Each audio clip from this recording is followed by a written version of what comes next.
আমি উত্তরবঙ্গে ঘুরে দেখেছি, বিশাল সম্ভাবনার জগৎ উত্তরবঙ্গে। কোনো ফ্যাক্টরি নাই, কোনো ভালো স্কুল নাই, কোনো ভালো মেডিকেল নাই। তাহলে এরশাদ সাহেব গত 17 বছর উত্তরবঙ্গে কি করেছে? এখন তো নতুন করে একজন হয়েছে উত্তরবঙ্গের প্রধানমন্ত্রী, কিন্তু ভুলে গিয়েছে আপনাদের এই আসন ক্যান্সেল করে সে ঢাকায় পথ পাড়ি জমিয়েছে। যা আমি যে ভারতের সাথে হাত মিলিয়েছি, কখন যে আমার বগুড়াবাসী এসে চাপ করে ধরে যে আমরা বগুড়াবাসী বিএনপিও হয়েছি। জিয়াউর রহমানকে দেখে তুমি জিয়াউর রহমানের পথ ভুলে কেন ভারতের কাছে গিয়েছ? এই জন্য হলো ঢাকা 17 আসনে পালিয়েছে। পালায় নাই? আমরা এখনো বলবো সময় আছে বাংলাদেশের সামনে, চলে আসুন, হেদায়েতের পথে আসুন। আমরা আপনাদের অকল্যাণ চাই না। আওয়ামী লীগ যে ভুল করেছে ওই ভুল আপনারা করবেন না, আপনাদের কাছে দোহাই লাগে। আমরাও তো আন্দোলন করতে করতে টায়ার্ড হয়ে যাচ্ছি। এত ভুল করে কোনটা ছেড়ে যে কোনটা বলবো কোনটাই খুঁজে পাই না। ঢাকায় একটা বিখ্যাত প্রতিষ্ঠান আছে বিকারুন্নেসা, আপনারা নাম শুনেছেন? সেটাতে হলো এটার ম্যানেজিং কমিটির সভাপতি হলো আফরোজা আব্বাস হতে চায়। আর একটা হলো আইডিয়াল কলেজ আছে ঢাকাতে, এটার সভাপতি হইতে চায় বাসাবো থানার সভাপতি, অশিক্ষিত। এটা শুধু ঢাকায় নয়, পুরো বাংলাদেশে সকল স্কুল কমিটিকে এভাবে দখল দেওয়ার চেষ্টা করা হচ্ছে। আমরা আপনাদেরকে বলবো, হাজী শরীয়তুল্লাহ নাম শুনেছেন? হাজী শরীয়তুল্লাহর একটা বাহিনী ছিল ব্রিটিশদের বিরুদ্ধে, সেই বাহিনীর নাম ছিল লাঠিয়াল বাহিনী। যখনই ব্রিটিশরা, জমিদাররা কৃষকদের উপর অত্যাচার করতে আসতো, কৃষকরা সবাই লাঠি নিয়ে প্রস্তুত হয়ে ওই নীলকর জমিদারদেরকে তারা বিদায় করত।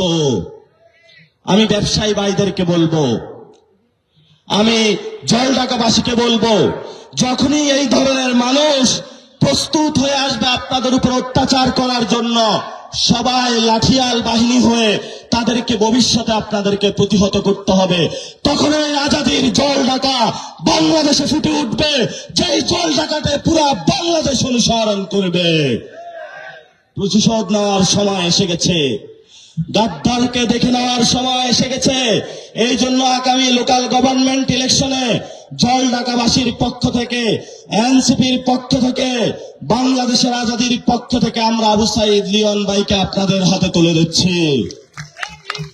যদি আবু সাইদ ভাই কোন ধরনের অপরাধমূলক কর্মকাণ্ডে জড়িত হয়, তাহলে আমাদের কাছে আপনারা অভিযোগ জানাবেন, আমরা সাথে সাথে ওনার মনোনয়ন পত্র তুলে নেব। আর যদি এখানে ওনার থেকে কেউ ভালো মানুষ প্রার্থিতা করতে চান, আমাদের কাছে আসবেন যে আমি গুণে যোগ্যতায় আবু সাইদ লিওন থেকে ভালো, তাহলে আবু সাইদ লিওন আপনি আসার সাথে সাথে ওনার প্রার্থিতা প্রত্যাহার করে নিব। আর যদি আবু সাইদ লিওন ইলেকশন পর্যন্ত কোন অপরাধ কাজের সাথে জড়িত থাকে, তাহলেও আমরা ওনার প্রার্থিতা প্রত্যাহার করে নিব। ইলেকশনের পরে জয়ী হওয়ার পরে যদি ওনাকে খুঁজে না পাওয়া যায়, তাহলে আমি নাসিরউদ্দিন আজকে জলঢাকাতে প্রতিশ্রুতি দিয়ে যাচ্ছি, আপনাদের কাজ, অসমাপ্ত কাজ আমি এসে শেষ করে দিব। এই হলো এনসিপির প্রতিশ্রুতি। এই এনসিপির প্রতিশ্রুতিটা খারাপ নাকি ভালো? যদি ভালো হয় তাহলে আগামী স্থানীয় নির্বাচনে আমাদেরকে আপনাদেরকে ভোট দিতে হবে। স্থানীয় নির্বাচনে আজাদির পক্ষে, শহীদ উসমান হাদির পক্ষে, শহীদ মুগ্ধর পক্ষে, জলঢাকার উন্নয়নে কারা কারা এনসিপির সাথে থাকবেন সবাই একটু হাত তুলে দেখান। আগামীর বাংলাদেশ এনসিপির বাংলাদেশ, আগামীর বাংলাদেশ শহীদ উসমান হাদির বাংলাদেশ। ভালো থাকবেন, আবার আসবো গুন্ডাদেরকে সাইজ করার জন্য। কাউকে গুনার টাইম নাই, আমরা শুধু এক আল্লাহকে বিশ্বাস করি। বাংলাদেশে কোনো গুন্ডা পান্ডাকে আমরা ভয় পাই না। এটা প্রধানমন্ত্রী হোক আর যেই হোক সংস্কার আপনাকে বাস্তবায়ন করতে হবে। সংস্কার বাস্তবায়ন না করতে পারলে দেখবেন জনগণ ভারতের মতো পঙ্গপালের ন্যায় আবার সংসদ ভবনের দিকে যাচ্ছে। সেই দিন মুদির মতন পালাইতে হইবে। এই ধরনের প্রতিশ্রুতি, এই ধরনের বাস্তবায়ন, এই ধরনের জায়গা থেকে যদি আপনি সরে যান, তাহলে আমরাও চাই না মুদির মতন আপনি পার্লামেন্টের পিছন দিয়ে পালায়া যান।